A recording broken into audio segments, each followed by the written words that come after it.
good are your eyes? Ah, better. But that's not actually what I mean. I'm talking about what you pay attention to as you go through your day. Do you see that candy wrapper on the sidewalk? The dishwasher that needs to be unloaded? What about the toy lying in the middle of the floor that someone is definitely gonna trip over? Do your eyes pay attention to the kid playing alone on the playground? Or your older neighbor trying to wheel her trash bin up the driveway? All around you, there are things that need to be done, just waiting for someone to step up. And that someone can be you. When you see that piece of trash, toss it in the can. Take that silverware and slide it in the drawer. Pick up that toy and put it away. Invite that kid to join your kickball team and offer to help your neighbor get her rolling bin back to the house. When you see a need and you make a move to take care of it, that's initiative. It's a great way to show love to the people around you. When you see what needs to be done and do it, others can see God at work in you. That's why initiative is an amazing way to worship God with your life. Because worship is about more than just singing loud, it's all about living loud.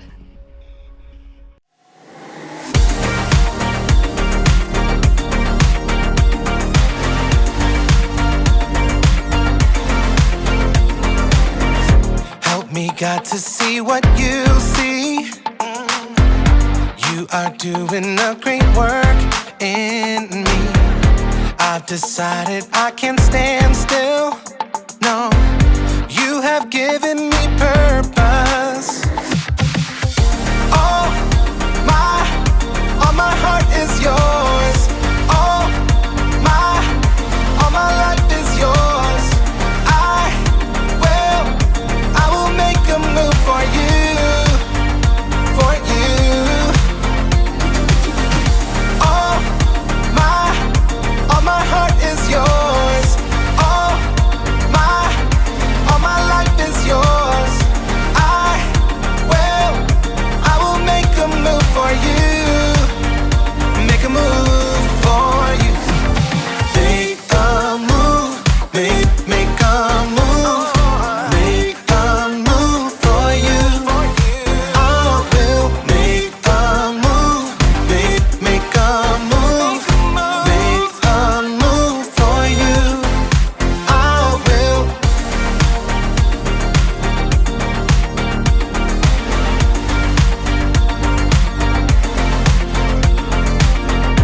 I'll take up the call to serve you.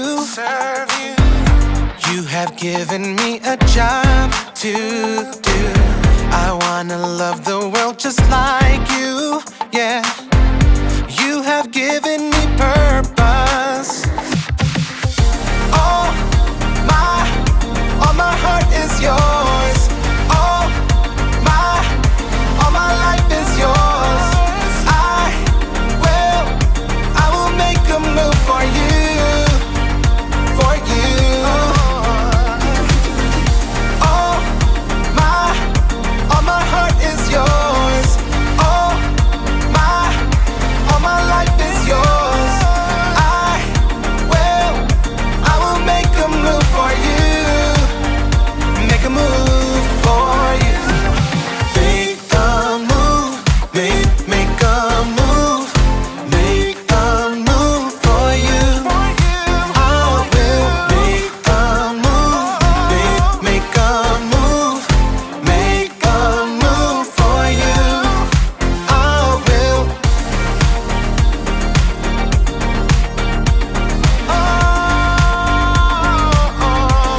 Make a move.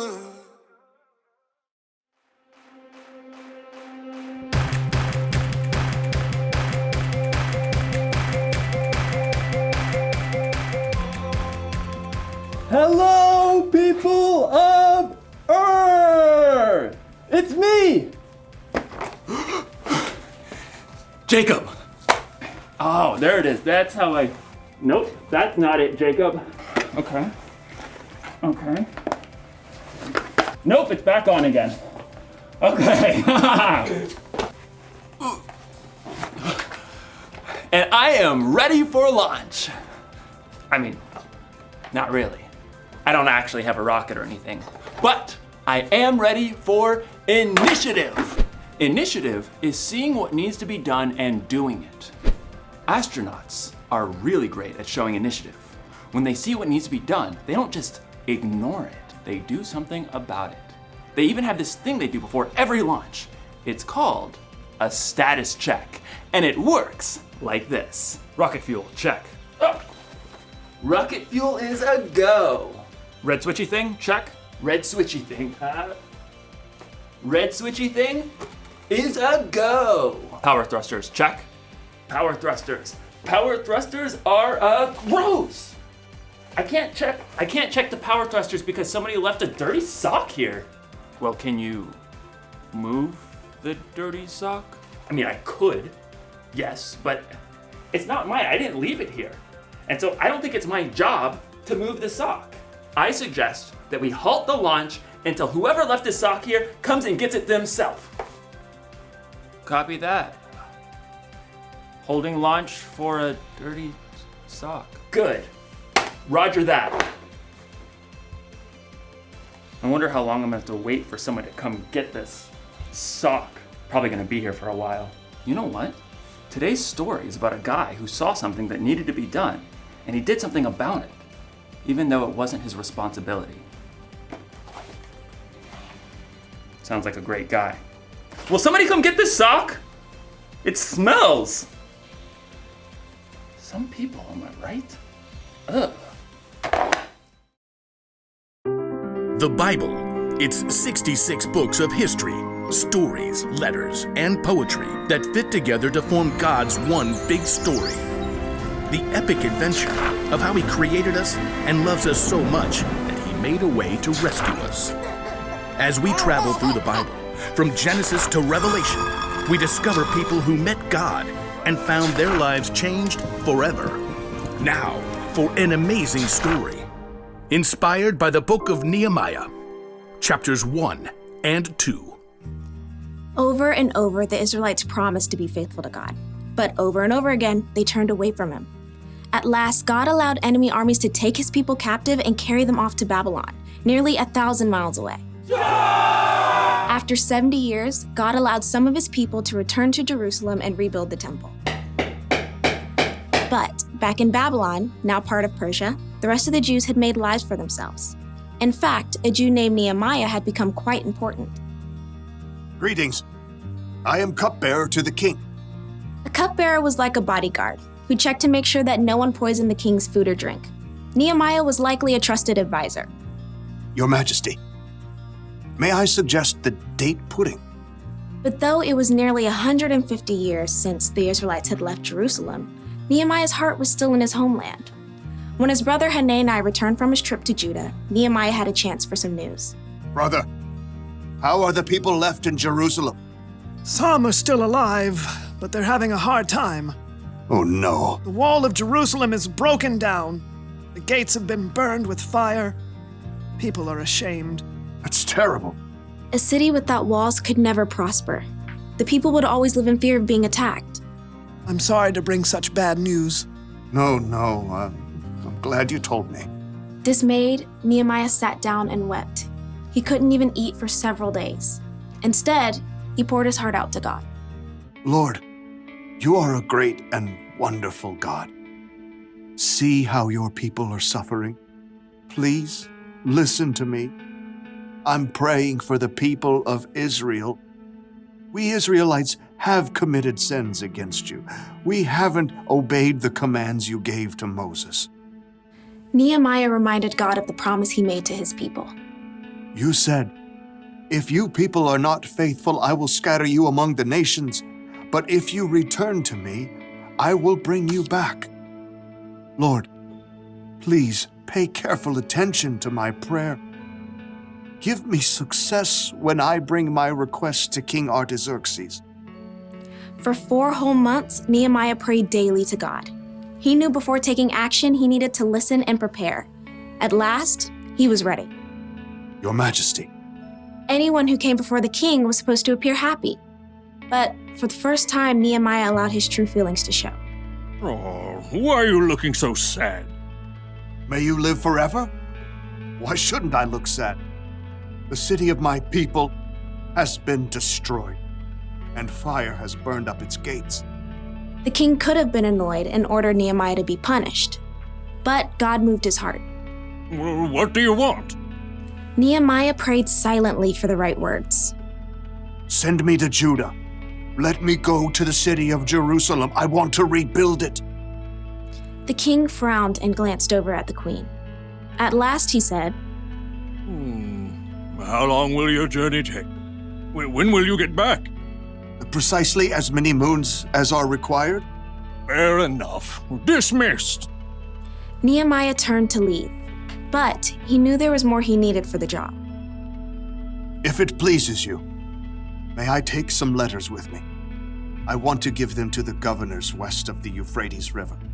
Then they'll help me to travel safely. Done. Oh, and a letter to the caretaker of the royal park? So he'll give me logs for the wall and gates and a house? What next? A whole escort of army officers and horsemen? That would be fantastic. Fine. All of it. Get on with it. God had given Nehemiah such favor with the king that he had everything he needed for his long journey to Judah. At last, Nehemiah had reached the city he dreamt of his entire life. Jerusalem. Though Nehemiah was overjoyed by the first glimpse of the city, it must have been difficult to see its crumbling, broken down walls. So much work to be done. But Nehemiah didn't tell anyone his plan at first. On a bright moonlit night, Nehemiah snuck out with only a few others to see the full damage to the walls. We have to know what we're up against. Nehemiah traveled by donkey. With a few trusted friends, they left the city through the broken valley gate. Let's head toward the Jackal Well. At last, Nehemiah got a clear picture of the devastation. Jagged piles of rock lay everywhere. The gates were gone with scorched, gaping holes in their place. It's such a big job. Only God can do this. Nehemiah circled what was left of the wall, heading up the Kidron Valley and at last returning through the valley gate. The next morning, he called together the priests and nobles and officials. You know, I've come to visit my people in Jerusalem, but that's not the only reason I'm here. Nehemiah gestured to the jagged remains of the wall, visible from where they stood. You can see the trouble we're in. Jerusalem has been destroyed. Fire has burned up its gates. Tell us something new. Come on. Let's rebuild the wall of Jerusalem. Then people won't be ashamed anymore. Well, I mean, that's something to consider if you think about this. Our grandparents tried that years ago. But God has been helping me. He gave me favor with the king. He'll help us complete the work. So who's in? Well, me. I'm in. Me too. Let's start rebuilding! God moved the hearts of the people to help Nehemiah, and together they began the gigantic job of repairing the walls and gates of Jerusalem.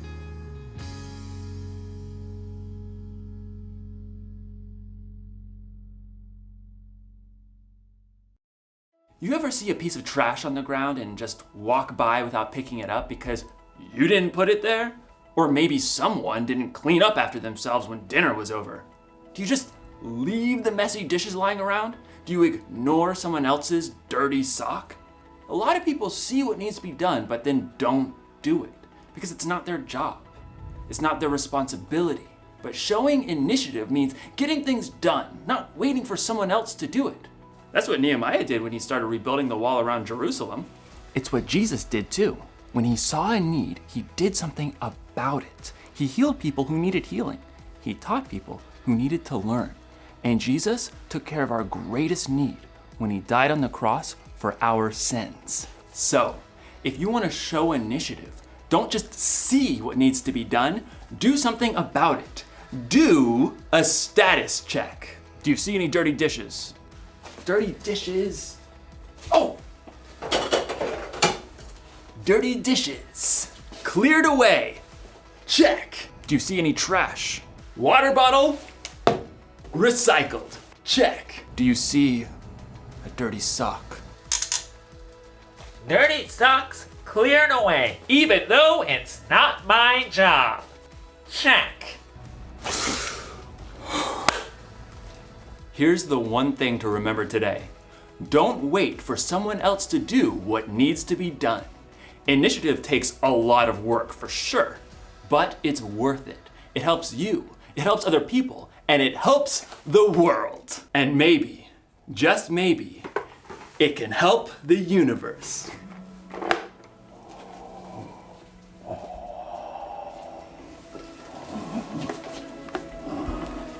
I'll see you next time.